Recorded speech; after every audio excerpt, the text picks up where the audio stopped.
Hello my dear student, cost account के आज के लेक्चर में मैं आपको डिटर्मिनेशन ऑफ कोटेशन प्राइस या डिटर्मिनेशन ऑफ टेंडर प्राइस पढ़ाने जा रहा हूं। सबसे पहले मैं आपको बता रहा हूं कि कोटेशन प्राइस यानी कि टेंडर कहते किसे हैं। जब किसी उपभोक्ता को बड़ी मात्रा में सामान की आवश्यकता होती है तो वो निर्माताओं यानी कि उत्पादकों से उनकी लागतों के बारे में विवरण पत्र आमंत्रित करते हैं कि कौन उत्पादक उसको किस मूल्य पर माल बेचेगा, जिसको उत्पादक एक निश्चित फॉर्मेट में बनाकर लागतों का विवरण खरीदार को देते हैं। उसी विवरण को हम टेंडर यानी कि कोटेशन कहते हैं। कोटेशन प्राइस को हम ऐसे भी कह सकते हैं कि a tender statement is a cost sheet prepared not exclusively for the use of manufacturer but it is to be looked into and examined by customer who would place order with manufacturer। जब उपभोक्ता के पास ये सभी विवरण पत्र आ जाते हैं तो वो सभी टेंडर्स का जितने भी कंपनियों ने उसको टेंडर दिए हैं सबका आपस में कंपेयर करता है और जिस किसी टेंडर में उसको लागतें कंपेयरली दूसरे टेंडर की अपेक्षा मिनिमम होती है उसी को वो आदेश दे देता है। Item to be included in tender price. जब हम टेंडर प्राइस को बनाते हैं तो हम कौन कौन सी लागतें उसमें सम्मिलित करते हैं उसके बारे में हम लोग पढ़ रहे हैं। सबसे पहले आता है डायरेक्ट एक्सपेंसेस। ऐसे एक्सपेंसेस जो कि प्रत्यक्ष रूप से माल को बनाने में प्रयोग किए जाते हैं उन समस्त खर्चों को हम डायरेक्ट एक्सपेंसेस कहते हैं। जैसे डायरेक्ट मटेरियल कंज्यूम, माल बनाने में जितना माल प्रयोग किया गया है, डायरेक्ट लेबर और डायरेक्ट एक्सपेंसेस। सेकंड होते हैं फैक्ट्री ओवरहेड। जैसे कि मैंने आपको लास्ट लेक्चर में बताया है वो सारे खर्चे जो कि फैक्ट्री में होते हैं, जैसे कि फैक्ट्री का किराया, फैक्ट्री की लाइट, फैक्ट्री का डेप्रिसिएशन वगैरह वगैरह, उन समस्त खर्चों को हम फैक्ट्री ओवरहेड कहते हैं। Percentage of factory overhead with direct wages. हमेशा ध्यान रहिए क्योंकि टेंडर को हम जो उससे पहले कॉस्ट शीट बनाते हैं उसके बेस पर हम टेंडर बनाते हैं और हमेशा जो परसेंटेज ऑफ फैक्ट्री ओवरहेड है वही परसेंटेज होनी चाहिए जो प्रीवियस कॉस्ट शीट में थी। तो हमेशा याद रहिए कि जो परसेंटेज ऑफ फैक्ट्री ओवरहेड है वो विद वेजेस यानी कि वेजेस के ऊपर कैलकुलेट की जाएगी। Will be same which was in previous year. Third office expenses. वो समस्त खर्चे जो कि ऑफिस में होंगे, कार्यालय में होंगे, उनको लेंगे। Percentage of office overhead with factory cost will be same which was in previous year. हमेशा फैक्ट्री ओवरहेड के भी वही परसेंटेज ली जाएगी जो कि प्रीवियस ईयर में थी और फैक्ट्री ओवरहेड की परसेंटेज हमेशा डायरेक्ट फैक्ट्री कॉस्ट के ऊपर कैलकुलेट करेंगे विद फैक्ट्री कॉस्ट। नेक्स्ट आता है सेलिंग एंड डिस्ट्रीब्यूशन ओवरहेड। वो खर्चे जो कि माल के बेचने और उसके वितरण के दौरान किए जाएंगे उन खर्चों को हम सेलिंग एंड डिस्ट्रीब्यूशन ओवरहेड कहते हैं। जो percentage of selling and distribution overhead है इनकी परसेंटेज वो लेनी चाहिए जो कि सेलिंग प्राइस के ऊपर या कॉस्ट ऑफ गुड्स सोल्ड के ऊपर होती है। इसके बाद लास्ट में आता है profit. Percentage of profit with cost और सेलिंग प्राइस। हमेशा ध्यान रहिए डे स्टूडेंट, जो प्रॉफिट की परसेंटेज होगी ये या तो बेचे गए माल की लागत पर होगी अथवा उसके बिक्री मूल्य पर होगी। अब मैं आपको बताने जा रहा हूं कि प्रॉफिट को किस प्रकार से कैलकुलेट करता है। प्रॉफिट को कैलकुलेट करने की दो विधियां होती हैं। फर्स्ट, कभी कभी जो प्रॉफिट की रेट है वो कॉस्ट प्राइस पर दी होती है और कभी कभी प्रॉफिट की रेट सेलिंग प्राइस पर दी होती है। यदि if rate of profit given at cost, यदि जो प्रॉफिट की रेट है वो कॉस्ट पे दी हुई है तो उस समय हम प्रॉफिट कैलकुलेट करने के लिए फॉर्मूला यूज करते हैं total cost multiply by rate upon 100।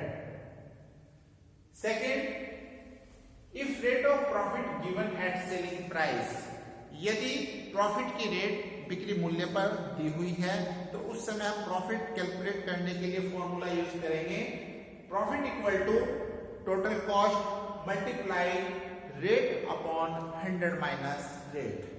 Dear student, आज का जो मेरा लेक्चर है वो मुख्यतः आपको टेंडर प्राइस बनाना है, किस प्रकार से टेंडर प्राइस हम कैलकुलेट करते हैं वो मैं सिखा रहा हूं आपको। उसके लिए मैंने एक एग्जांपल लिया है, जैसे the following figure related to the costing of a manufacturer of electric fan on uniform size and quality for the period of 3 month. पिछले 3 महीनों में एक मैन्युफैक्चरर पंखे बना रहे हैं और जिनका लागत विवरण इस प्रकार से है। First, completed stock on 1 January 2020 nil।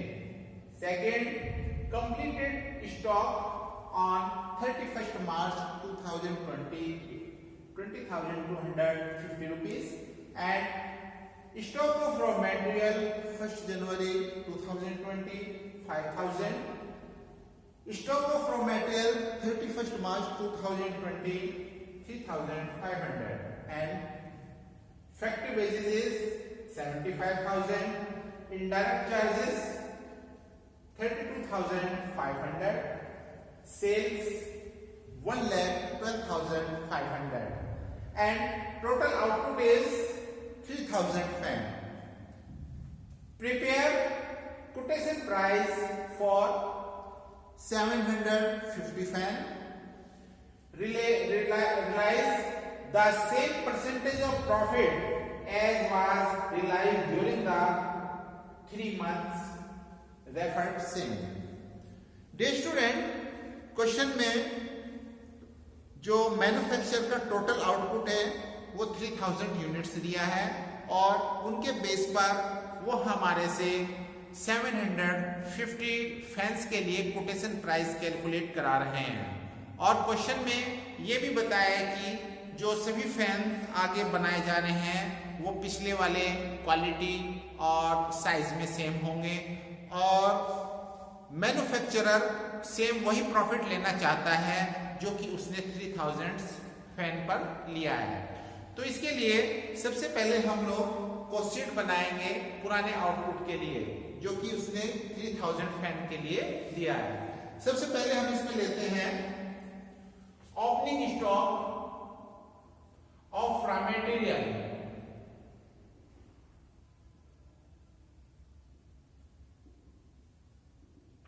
जो कि क्वेश्चन में हमें दिया है 5,000 रुपीज। इट मीन्स 5,000 रुपीज और ऐड करेंगे हम इसमें परचेज, जितना माल परचेज हुआ है।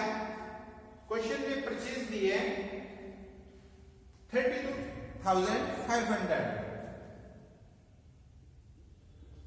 Now total is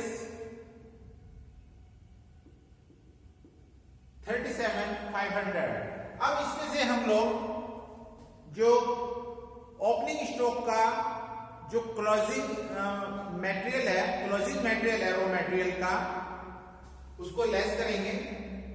less closing stock of raw material,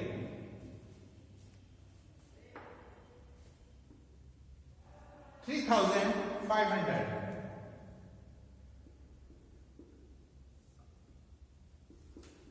ये जो बैलेंस आएगा इसको हम रॉ मटेरियल कंज्यूम्ड कहेंगे।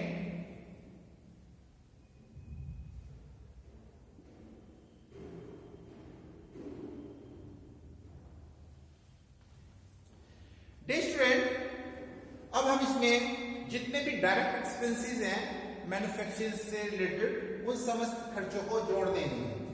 क्वेश्चन में दी हुई है factory wages, it means add wages 75,000।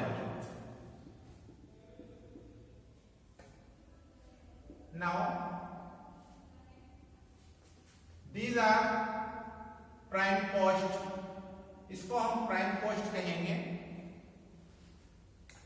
इसके बाद अकॉर्डिंग टू फॉर्मेट हम इसमें वो सारे खर्चे जोड़ेंगे जो कि फैक्ट्री से रिलेटेड है, जिनको हम फैक्ट्री ओवरहेड कहते हैं, जिसमें हम लोग इनडायरेक्ट चार्ज को सम्मिलित करते हैं। एड फैक्ट्री ओवरहेड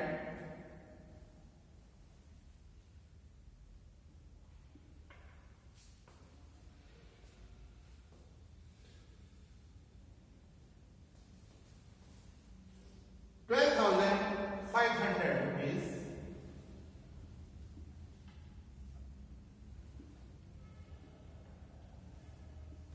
इसको कहेंगे हम factory cost.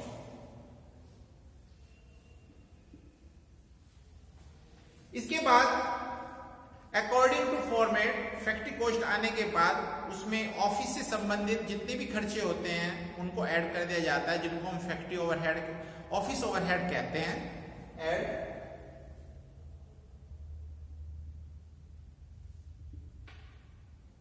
Office overhead. Question में ऑफिस से रिलेटेड कोई भी ओवरहेड नहीं दिया है, इस कंडीशन में हम यहां पर नील मान लेंगे। इसको कहेंगे हम कॉस्ट ऑफ प्रोडक्शन।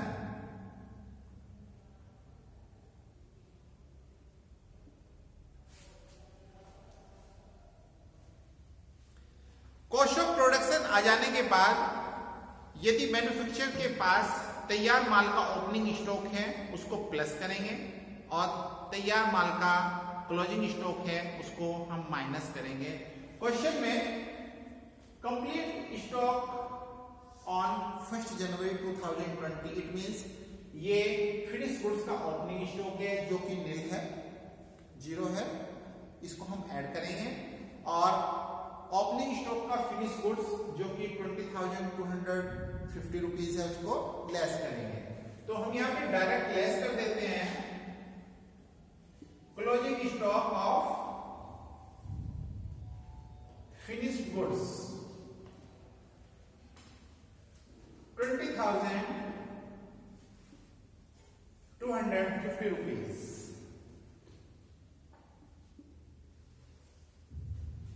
इसको कहेंगे हम कॉस्ट ऑफ गुड्स सोल्ड।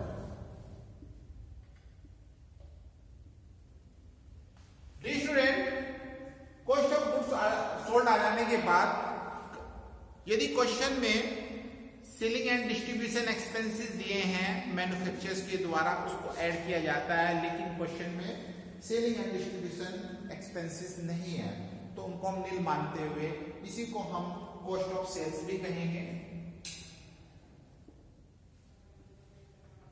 इसके बाद जो ये टोटल आउटपुट है वो 3000 फैन का है, जिसका सेलिंग प्राइस 1,12,500 रुपीज है। इसको लेस करें, सेल्स 1,12,500। इस कंडीशन में क्वेश्चन में जो सेलिंग प्राइस है वो 1,12,500 रुपए है और जबकि उसका कॉस्ट प्राइस 1,01,250। सेल्स में से हम कॉस्ट लेस करेंगे तो ये हमारा प्रॉफिट आ जाएगा।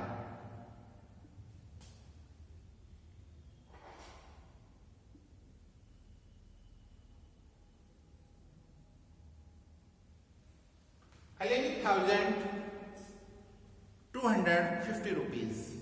डियर स्टूडेंट्स, यहां तक की हमारी कॉस्ट शीट रेडी हो जाती है। इसके बाद हम लोग कॉस्ट पर यूनिट निकालेंगे। इसमें हम लोग क्या करते हैं, कॉस्ट पर यूनिट निकालते हुए ये टोटल आउटपुट है आउटपुट से टोटल कॉस्ट को डिवाइड करते चले जाएंगे। जैसे हम क्वेश्चन में देख रहे हैं, रॉ मटेरियल कंज्यूम हुआ 34,000 रुपीज का और आउटपुट कितना हुआ 3,000 फैन का। तो 3,000 से हम 34 को डिवाइड कर देंगे तो ये हमारा कॉस्ट पर यूनिट हुआ 11 रुपीज 33 पैसे। इसके बाद ठीक ऐसे ही वेजेस को 75,000 को हम डिवाइड करेंगे 3,000 से। It means 25 rupees per fan labour हो जाती है। इसके बाद हम इनको ऐड करते हैं।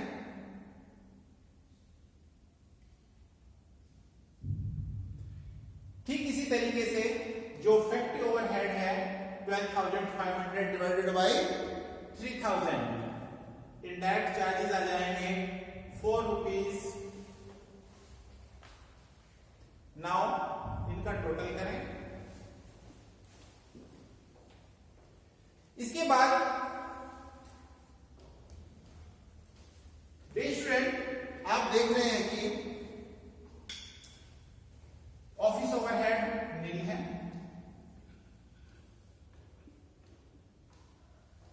इसके बाद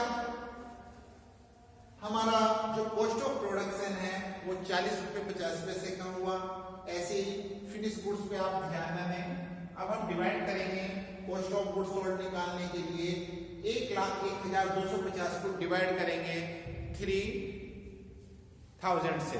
तो अब आप यहाँ पे देख रहे हैं जो हमारा जो टोटल कॉस्ट आ रही है कॉस्ट ऑफ प्रोडक्शन वो 40 रुपए 50 पैसे तक की आ रही है।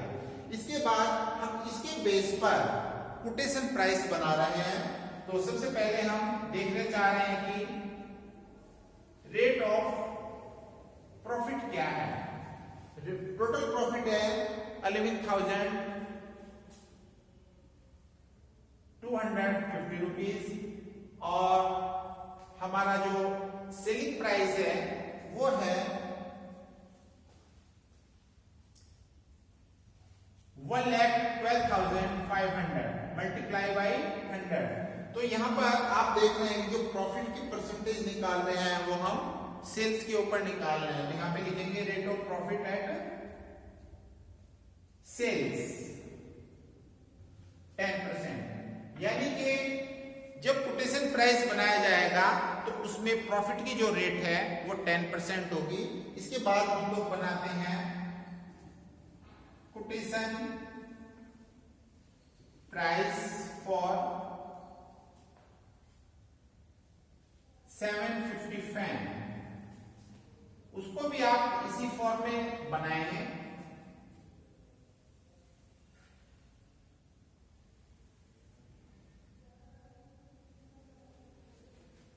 सबसे पहले लेते हैं हम मटेरियल। स्टूडेंट जैसे कि आप देख रहे हैं कुल मिलाकर के जो टोटल कंजप्शन हुआ था 3,000 फैन में वो 34,000 का हुआ था। इसको हम ऐसे डिवाइड कर सकते हैं 3,000 से पर यूनिट आ गया और हमें यहाँ पे 750 फैन का कोटेशन प्राइस बनाना है। तो यहाँ पे 750 से मल्टीप्लाई कर देंगे तो ये आएंगे हमारे 8,500 जैसे कि यहां पे निकाला था 11.33 rupees per unit.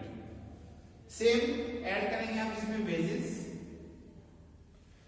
Total wages है 75,000।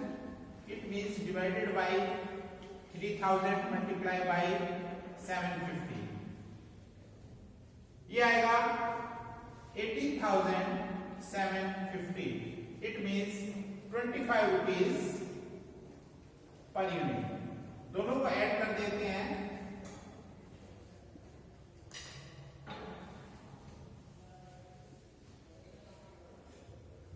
Prime cost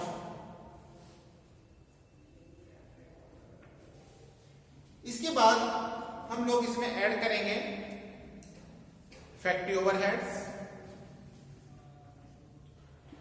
total factory overhead is 12,500 divided by 3,000 and 750।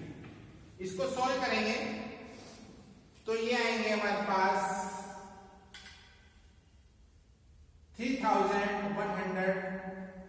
75 rupees, it means 4.17 rupees per unit. Now इनका टोटल कर दें 4.50 rupees और प्लस करेंगे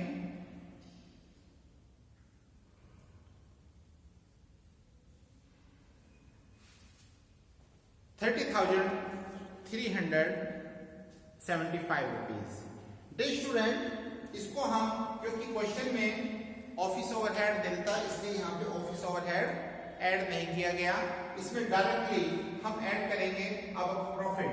इसी को हम फैक्ट्री कॉस्ट भी कहेंगे, इसी को हम कॉस्ट ऑफ प्रोडक्शन भी कहेंगे या कॉस्ट ऑफ सेल्स भी कह सकते हैं, क्योंकि इसमें आगे का कोई खर्च नहीं दिया हुआ है, न तो ऑफिस का और न ही सेलिंग एंड डिस्ट्रीब्यूशन का। इस कंडीशन में अभी थोड़ी देर पहले हमने पढ़ा है कि मैन्युफैक्चरर वही प्रॉफिट लेना चाहता है जो कि उसने 3000 पेन पे लिया था, जो कि 10% है एट सेल्स। और जब हम प्रॉफिट की रेट सेलिंग प्राइस पर दी होती है तो फॉर्मूला यूज करते हैं total cost multiply rate upon 100। It means profit add करेंगे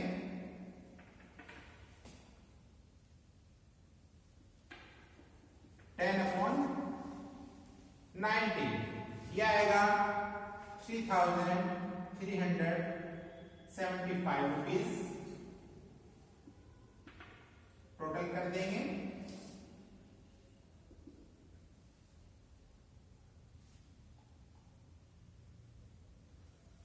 These are quotation price.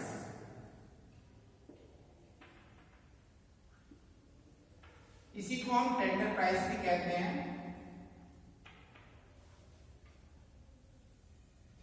Day students, हमेशा ध्यान रखिए, मोस्टली ये जो कोटेशन प्राइस कैलकुलेट किया जाता है, जो हम मैन्युफैक्चरर के पुराने डाटा है, जो उसका आउटपुट है, उसके बेस पर ही कोटेशन प्राइस कैलकुलेट होता है। Thank you.